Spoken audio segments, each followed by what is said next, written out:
story you are about to hear is true. Only the names have been changed to protect the innocent. Fatima Cigarettes, best of all long cigarettes, brings you Dragnet.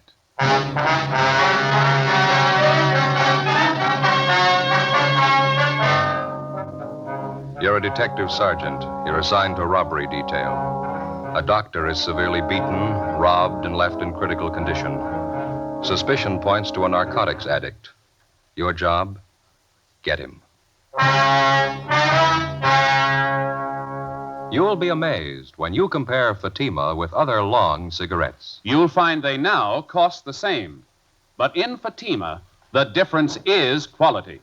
You see, Fatima is the quality king-size cigarette because it contains the finest domestic and Turkish tobaccos superbly blended. And Fatima is extra mild, with a much different, much better flavor and aroma than any other long cigarette. So compare Fatima yourself. Fatimas now cost the same as other long cigarettes, but your first puff will tell you... Ah, that's different.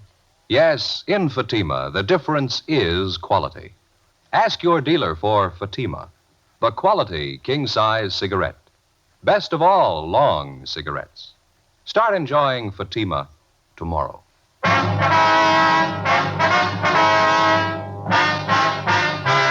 Dragnet, the documented drama of an actual crime. For the next 30 minutes, in cooperation with the Los Angeles Police Department, you will travel step by step on the side of the law through an actual case transcribed from official police files. From beginning to end, from crime to punishment, Dragnet is the story of your police force in action.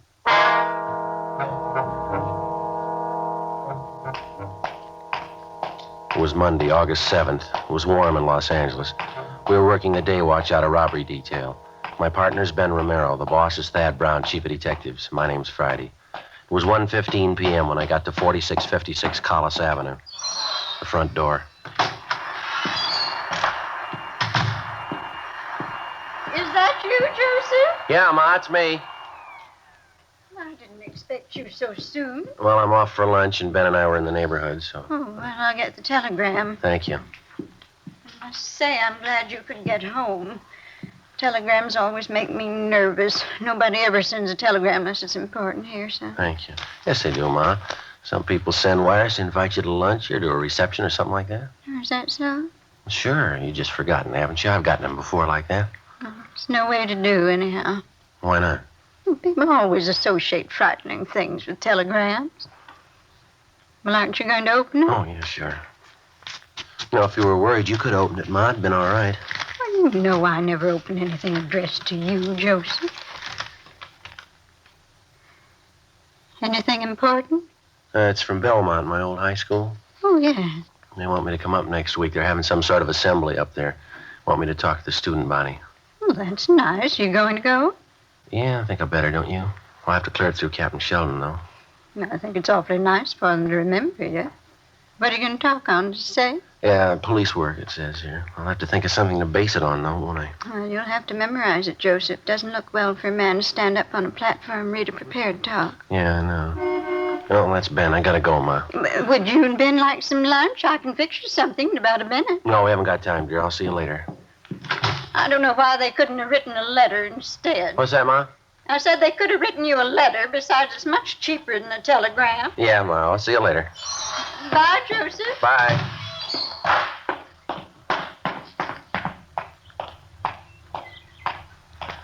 Just got a call, Joe. They want us to call the office. Oh, well, I might as well do it from the house, huh? Yeah. All right, I'll be right back. Right.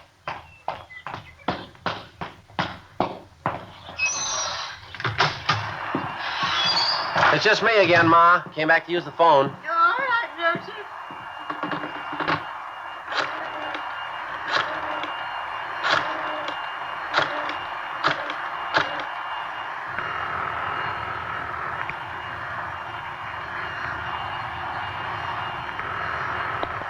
City Hall.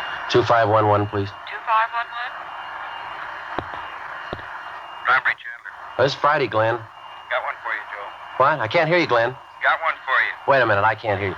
Hey, Ma, would you hold that vacuum for a minute, please? I can't hear. Oh, all right, Joseph. Thank you. I'm sorry, Glenn. What'd you say again? That's right.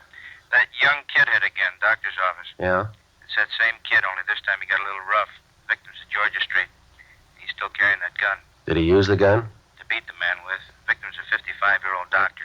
No reason for it, Joe. All right, we'll get right on it. Right, bye. Yeah, bye. Okay, Ma, I'm all through. All right, son.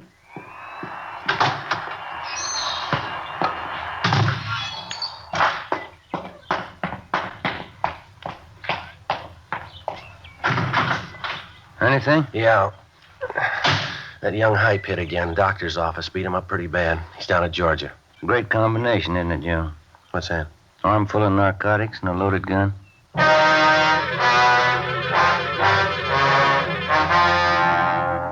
Monday, August 7th.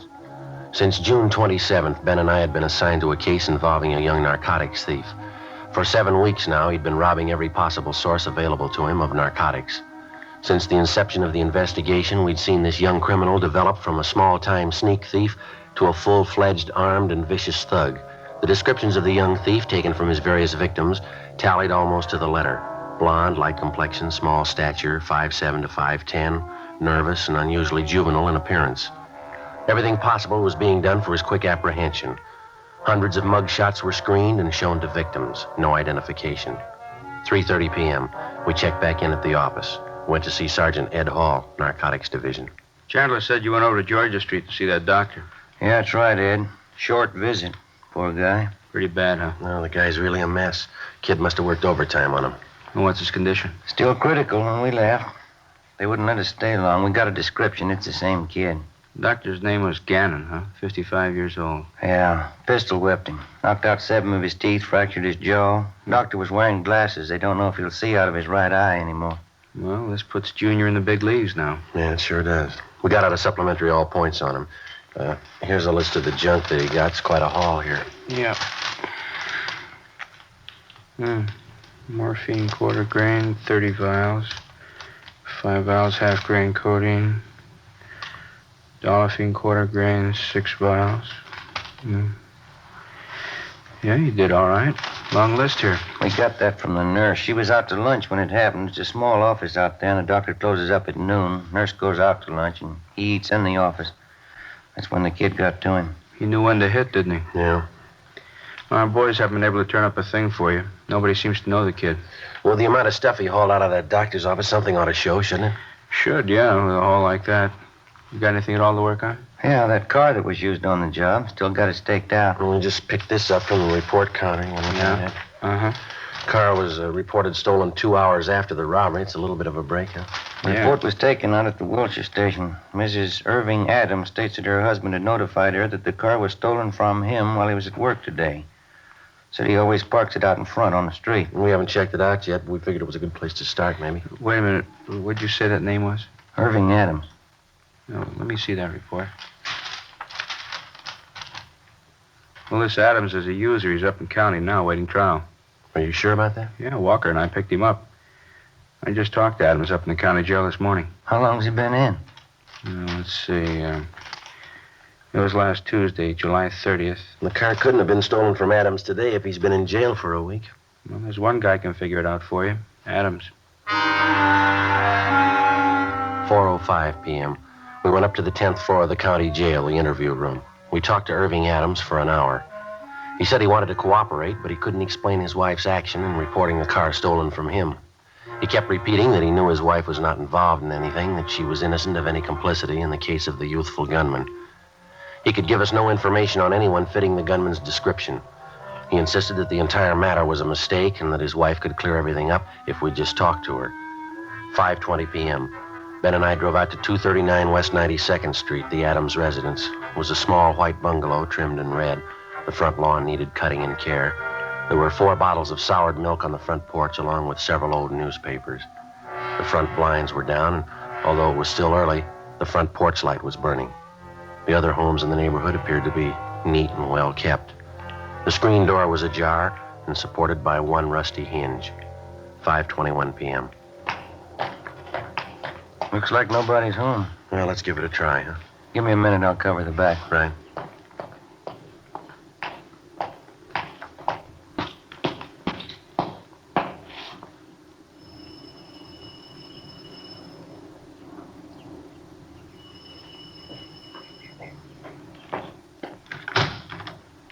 Yes. Police officer, my name's Friday. You're Mrs. Irving Adams. Yes, that's right. Well, I'd like to talk to you about your stolen car. Have we found it? Well, yes, we have. Can I come in? Place is in such a mess.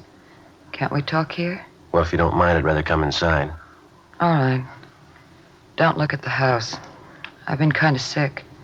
Haven't felt much like cleaning up. All right. You alone here, are you? Right now, my husband's at work. Mm-hmm. Mind if I go through the house? You mean search it? You got a warrant? No, I just want to go to the back door. What for? Well, my partner's around back there. This the way to the back door here? That's right. This it? It's locked. Keys in the door. All right. Hey, Ben? Yeah, everything all right? Yeah, fine. Is he a police officer, too? Yeah, that's right. This all there is to the house here? What do you mean? Well, just these 3 rooms here. Yes, that's all. I thought you said you were alone here. I am. Now, who's that woman lying down in the other room? That's Catherine. I didn't want you bothering her. She's been sick, too. She sleeps most of the time. I just forgot about her. Mm-hmm. Anybody else around? No, nobody. No, I mean anybody sick or otherwise. Anyone besides you and this girl in there? Well, you've been in every room in the house except the bathroom. Mm-hmm. This it here? Yes.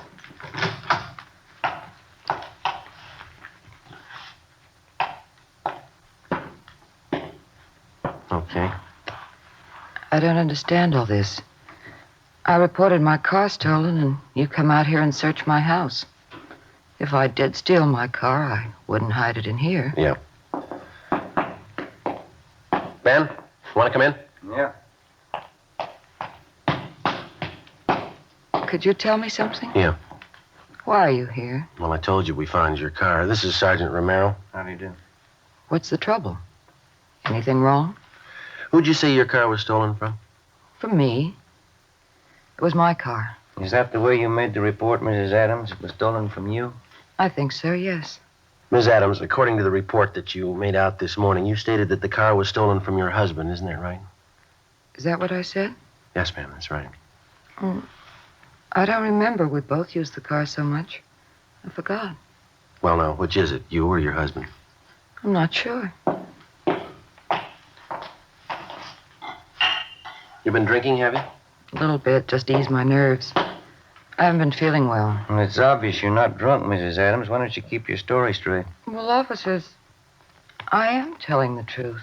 Well, your husband's in the county jail. He's been there for a week. The car couldn't have been stolen from him. Now, could it? I didn't say it was stolen from him.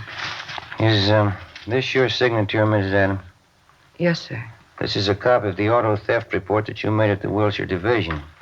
Yes. Well, now, is this report a true one or a false one? There's a penalty for making a false report, Ms. Adams. I'm sure you're aware of that. I only want my car back.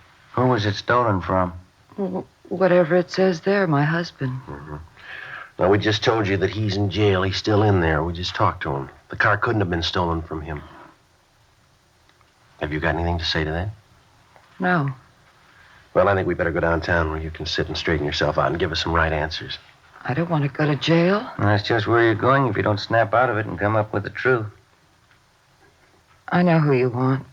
It's Rex Burley, isn't it? Who's Rex Burley? A young kid, blonde, small. He told me he was in some kind of trouble with the car. Said if I tell the police it was stolen, it'd be all right that way. Mm-hmm. Do you know where he is now? No, I don't. You sure about that? That's the truth. Yeah, come on. Yeah. Catherine's awful sick. Mm-hmm. She always sleep this heavy? Only when she's sick. She's really out, isn't she? Yeah. Look at her leg. Yeah. She's a user. Say, this girl's on narcotics, Ms. Adams. Are you a user? No, I'm not. I don't know where Catherine gets it. How about Rex Burley? He's on it, too. Maybe she gets it from him. Is there any stuff in the house now? Not that I know of. You want to tell us where Rex Burley is? I don't know. He called here about an hour ago. Catherine talked to him. Mm-hmm. Did he tell her where he was? Yes, he did. She wrote it down on a piece of paper. Where's that paper? Under her pillow.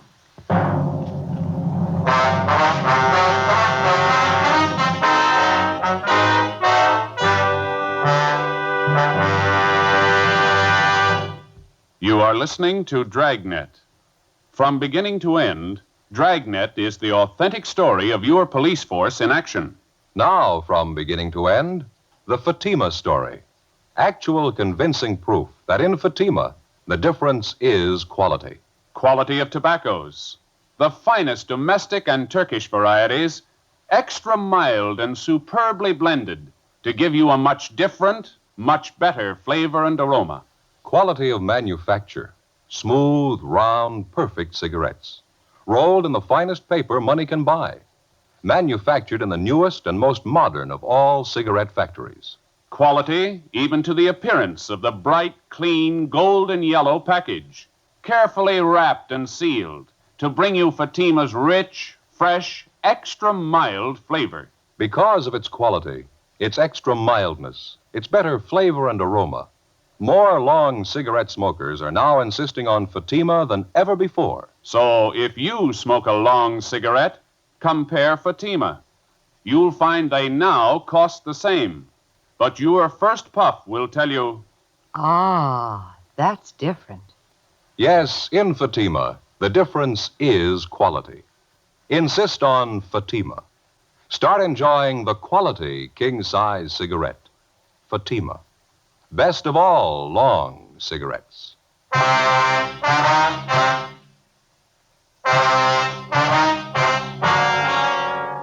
Monday, August 7th, 6:30 p.m. The young girl who was identified as Catherine Dorrance was awakened, and she produced Rex Burley's address. She stated that she'd known him for the past year. She had just graduated from high school and gave her age as 18. In talking further with both Iris Adams and Catherine Dorrance, we found that the description of Rex Burley checked out with that given us from the suspect's victims. They both stated that, as far as they knew, it was his true name, that he had no friends or associates known to them. A check with R&I showed no record on the name Rex Burley. At 6:37 p.m., Sergeants Hall and Walker from Narcotics Division arrived and continued the investigation of the two female suspects. A stakeout was placed on the house at 239 West 92nd Street. The address we got from Catherine Dorrance was a hotel on Washington Boulevard. We drove out and checked with the clerk.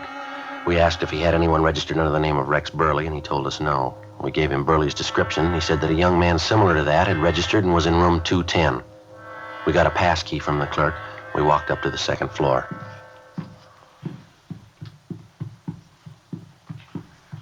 This is it. Lights on under the door. Yeah.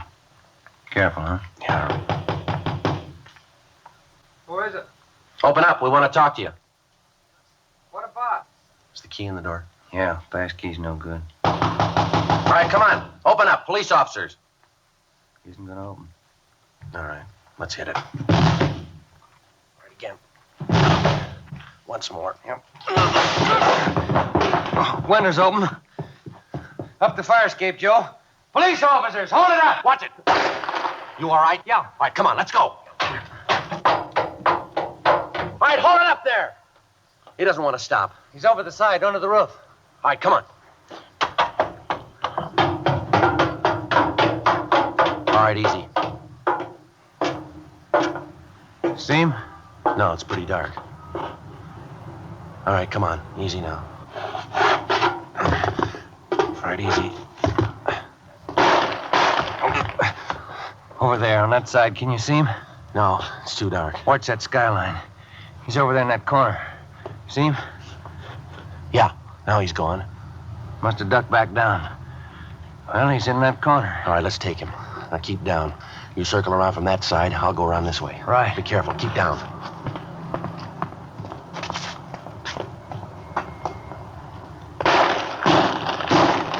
Don't shoot! Don't shoot! I quit! Please don't shoot! All right, throw that gun out and get your hands in the air. Walk toward the middle of the roof. All right. All right, here's the gun. I see him, Joe. I got him covered. You all right? Yeah. All right, keep those hands up. All right, stand still. I'm sorry. I'm sorry. All right, get your hands behind you. Ben? Let's go, Burley. I didn't mean to do it. I was wrong. I know I was wrong. Should have thought about that a long time ago. How old are you, Burley? 20?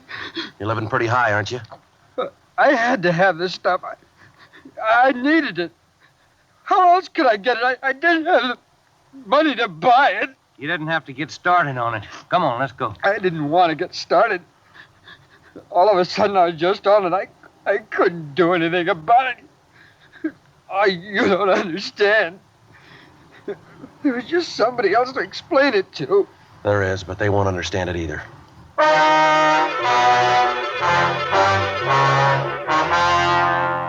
Monday, August 7th, 8:40 p.m. Rex Burley was taken downtown to the robbery division for further interrogation. He told us that he was in his senior year in high school when he got started on narcotics. He kept repeating that he didn't mean to get started. He readily admitted his participation in 6 narcotics robberies. He told us that he got Catherine Dorrance, his 18-year-old girlfriend, started on dope. Gene Bechtel took his statement and a complete report was made. A partial recovery of the stolen narcotics was made from his hotel room. The remainder had been found at Irving Adams' residence on 92nd Street. Both female suspects, Iris Adams and Catherine Dorrance, were filed on for violation of the State Narcotics Act. A show-up was scheduled for August 8th to allow a positive identification from Rex Burley's victims. We received word from Georgia Street that Dr. Gannon's condition was improved. The suspect was transported to the main jail where he was booked. It was 10:38 p.m. when I got to 1456 Collis Avenue, the front door.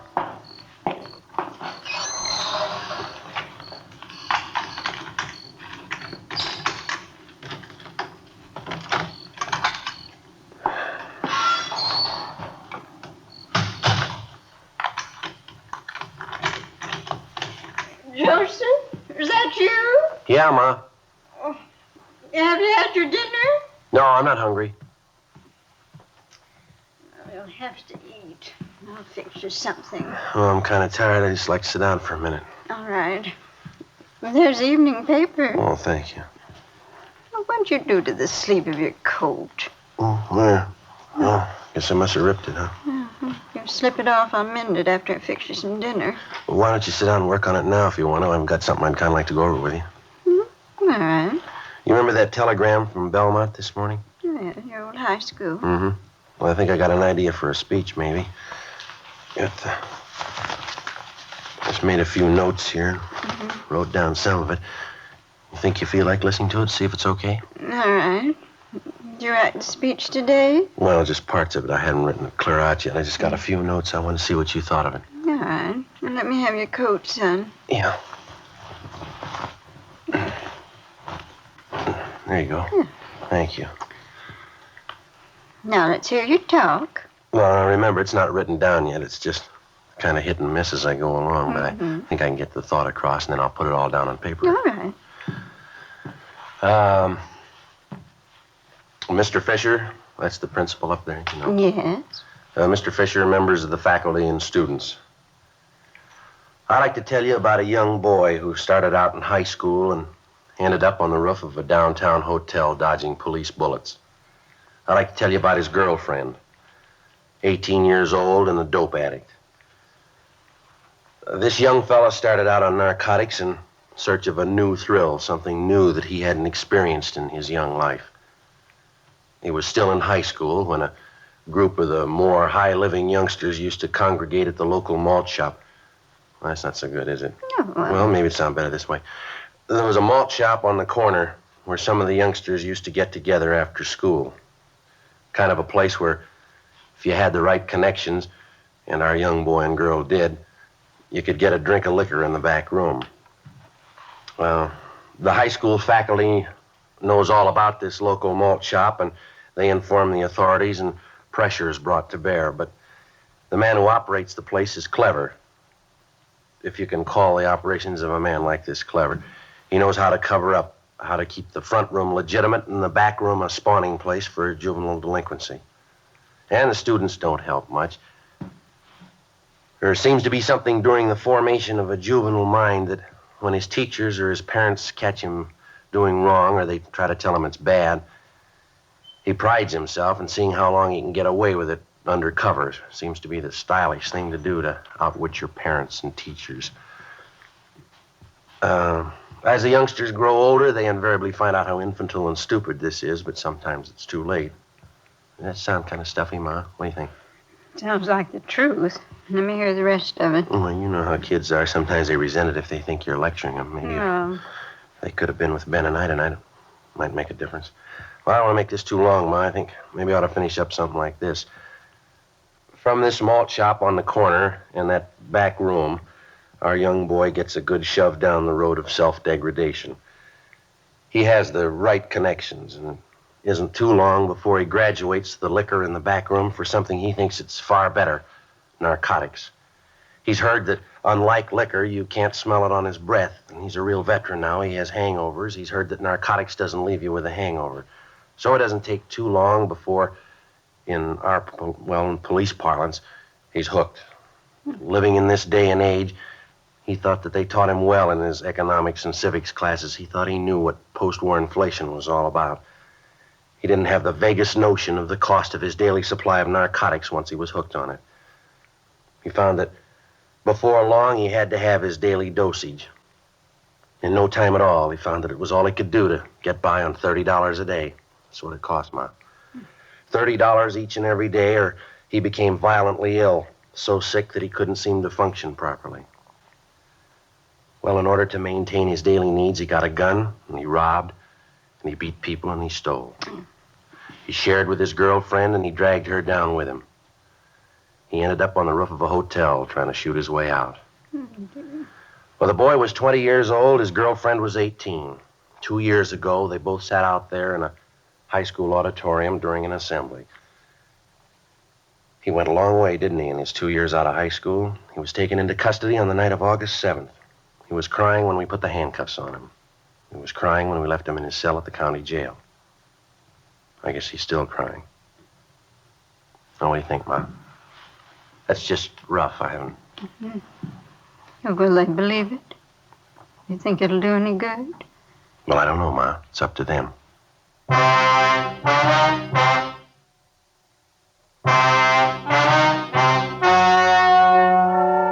The story you have just heard was true.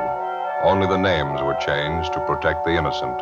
On November 9th, trial was held in Superior Court, Department 83, City and County of Los Angeles, State of California. In a moment, the results of that trial. And now, here is our star, Jack Webb. Thank you. Friends, there are many cases on record of two people not related, looking so much alike it's hard to tell them apart. A quick check of fingerprints, however, easily proves who's who. Now, at first sight, you could just as easily be fooled by king-size cigarettes. If you were to place a Fatima and any other king-size cigarette side by side, you'd find they look identical. But believe me, there's a real difference. In Fatima, that difference is quality. Quality that gives you extra mildness, a much better flavor and aroma. Compare Fatima with any king-size cigarette. The size is the same, now the price is the same. But in Fatima, the difference is quality. Buy a pack tomorrow.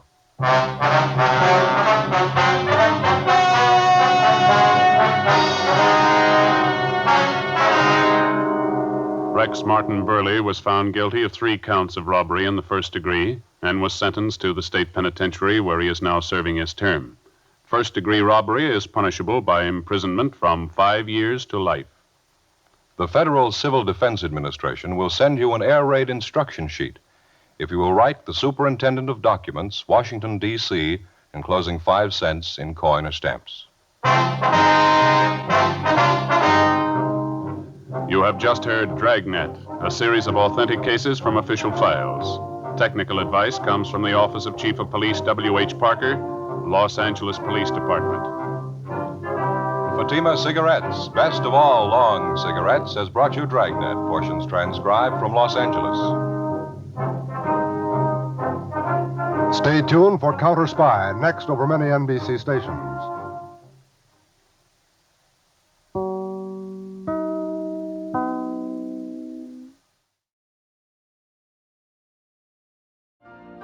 You've been listening to the OTR Gold Network. Find more classic radio at otrgold.com.